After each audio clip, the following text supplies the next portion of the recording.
setting up wireless kits. ULX D, 4 channels. Get the sucker out of the box, plug it in. First thing we want to do is set up our antennas. If you're doing a smaller show in one of the small rooms and you're pretty close to the stage where the mics are going to be, you can use these guys, the whips. And they just plug straight in the front, push it on, twist it, should lock in place. If you're doing a bigger show in one of the big ballrooms or you're pretty far away from the stage, it's good to use these guys, the paddle antennas. They come in their own case, looks like that. And they just screw onto a mic stand, like so. Screw it onto the mic stand. This is the front right here, so you're going to point that sucker at the stage. It's basically just designed to catch the RF waveform. That's why it's shaped like that. Once you get that put on the stand, you're going to screw in your BNC cable, which is right there. It just goes on and twists in place. And then you connect the other end to the receiver. Now the thing I see messed up most often is people will plug in the front here and not realize that it's just a cable, like physically going from the front, then there's a cable coming around, and then it's plugging into the antenna input in the back.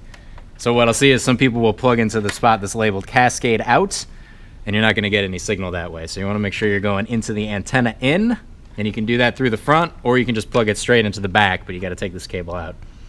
So make sure you're going into the antenna in. You'll set the other one up on the other side.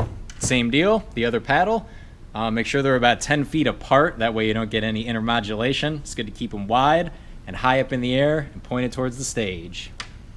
If you have more than one kit, you're using more than 4 mics, you can daisy chain them all together. And for that, you'll come out, the cascade out, and that'll just link into the antenna in of the next unit. Cool, so once we got antennas hooked up, we want to get our mics synced up. They should already be preset, but sometimes they get moved around for shows and people change them. So you get yourself a microphone, switch it on. It's good to scan for an open channel first to make sure there's no like interference happening. You don't want anything stepping on your mic. You'll get blasts of static and stuff, and that's no good. So the first thing we'll do, we'll select channel 1. We're going to scan. We'll do a channel scan. You want to keep them all in the same group. The groups are designed to work well together, so you want to keep all your mics in the same group, and then they'll have different channels within that group. So we'll just try group 1, channel 1. We're going to hit scan to continue. Hit that scan button. It's going to see if there's anything else that's transmitting, and it doesn't see anything. So if we hit enter, it sets the value for the first one that we selected, and now we're going to sync that to the microphone so they're on the same channel and they have all the same settings. So for that, there's a little IR sensor right there on the mic. There's a little IR blaster right here on the receiver. So we're going to hit the sync button. Hold transmitter 6 inches away. Just line that sucker up. You'll get a sync success when it's complete. And now we see signal on the wireless kit. Cool. So you can go through and do that for the other 3. Get them all synced up. If you have multiple packs, set them all to the same group, sync all those up. And then finally,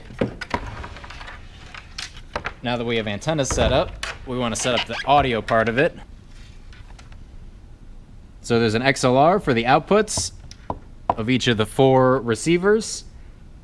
And sometimes people will wire them up left to right, which is backwards. You can see it's labeled output 1 from right to left to line up with what's on the front.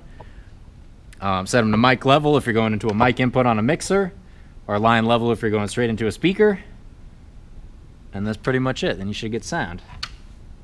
So biggest thing to remember, these 2 antenna inputs and outputs are different. There's an input and an output. So if you plug into the output with the antenna, it's not going to work. And that's it. Wireless kit.